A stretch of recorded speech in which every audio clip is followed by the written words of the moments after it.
Most people know Mike Tyson and most people know Tupac Shakur.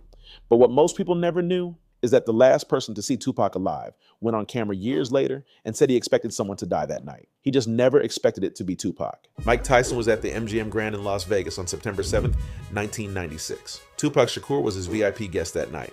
They hugged after the fight. 2 hours later, Tupac was shot. He died 6 days later on September 13th, 1996. What you are about to hear is not a theory. It is not speculation. It is Mike Tyson, on camera, in his own words, telling you exactly what happened that night, why he feels guilty about it to this day, and what he said the moment he realized Tupac was gone. Most people never heard these interviews together in the same place. This is what Tyson actually said. The friendship nobody expected. Mike Tyson was the most feared man on the planet in the mid-1990s. He was coming out of prison. He was fighting again. He was the center of every room he walked into.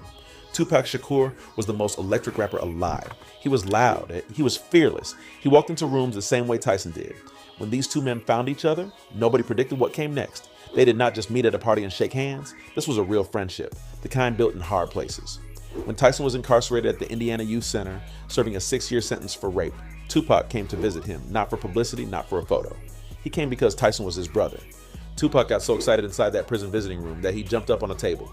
He was screaming. He was hyped. Tyson had to tell him to get down before security threw him out. That is the kind of friendship this was. Loud, loyal, real. By 1996, they were inseparable in certain circles. When Tyson had a fight, Tupac was there. When Tyson walked out to the ring, Tupac was the one making sure the music was right. On September 6, 1996, and the night before the Bruce Seldon fight, Tupac recorded Mike Tyson's walkout music. One take. Always one take. Tyson said Tupac was always late and always cramming him, but he always came through. That recording session on September 6th was the last time Tupac was in a studio. The next night, he was at the MGM Grand watching Tyson fight. 24 hours after that session, Tupac Shakur was shot. Years later, a journalist asked Tyson one simple question. What did Tupac mean to you? Tyson did not give a rehearsed answer. He did not smile. Here is what came out. It's very difficult to talk about. It was just a young kid that really wanted to be great, and it happened. That one line tells you everything. Tyson was not performing grief. He was living it every time, every interview, every country. The question always comes back to Tupac. But here's what most people never asked. If Tyson and Tupac were that close, what actually happened the night Tupac was shot? Where was Tyson? What did he know? And why has he carried guilt about that night for almost 30 years? The night everything changed. September 7th, 1996, Las Vegas, Nevada, MGM Grand Garden Arena. Mike Tyson was fighting Bruce Seldon for the WBA Heavyweight Championship. It was not a close fight. Tyson stopped Seldon in 1 minute and 49 seconds. First round, it was over before most people found their seats. Tupac Shakur was in that arena as Tyson's personal VIP guest. He was ringside. He was loud. He was celebrating. After the fight, Tyson came out of the ring and found Tupac in the crowd. They hugged. That hug was caught on camera. It is the last known footage of Tupac Shakur in public before he was shot. 2 hours later, Tupac was in a black BMW on Flamingo Road. A white Cadillac pulled up alongside him. Multiple shots were fired. Tupac was hit 4 times. He was rushed to University Medical Center of Southern Nevada. Mike Tyson was not there. He had gone home. Here's what most people never knew about that decision. Tyson had been invited to Club 662 that night. That was the Death Row Records after party. Tupac was going. Suge Knight was going. Tyson was supposed to be there too, but Tyson had just had a baby girl, and her mother wanted him home. So he stayed. That one decision, staying home with his baby instead of going to Club 662, is something Tyson has thought about ever since. Because if he had gone, he would have been in that convoy. He would have been on Flamingo Road.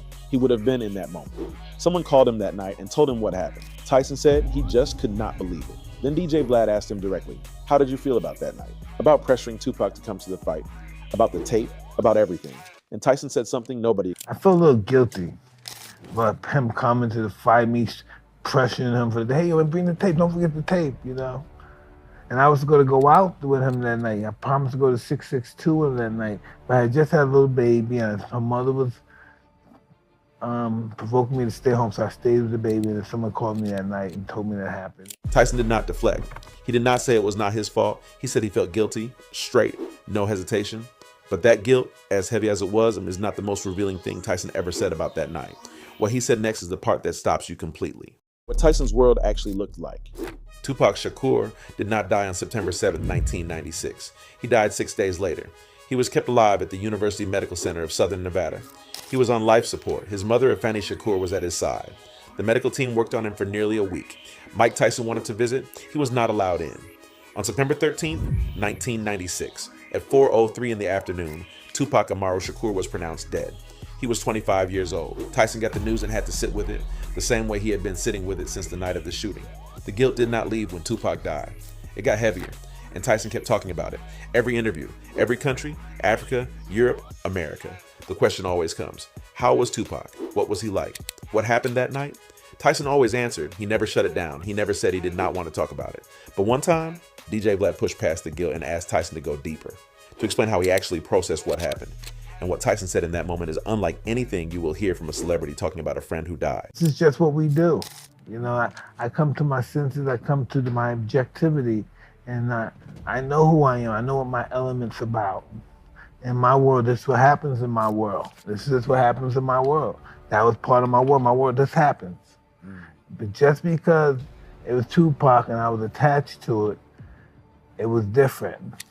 But normally this is what I expect somebody to die after a fight or somebody get hurt, something crazy happened. But when it happened to him, it was different. Stop and think about what Tyson just admitted. He was not saying Tupac deserved what happened. He was saying that the world he and Tupac both moved through, the world of heavyweight title fights and death row records and Las Vegas nights in 1996, was a world where violence was not a surprise. It was a condition. Tyson had built his entire life inside that world. He understood its rules. He had survived it. He expected others around him to survive it too. But Tupac did not survive it, and that is the part Tyson cannot reconcile. Not because he is surprised violence happened, but because he believed Tupac was built to outlast it.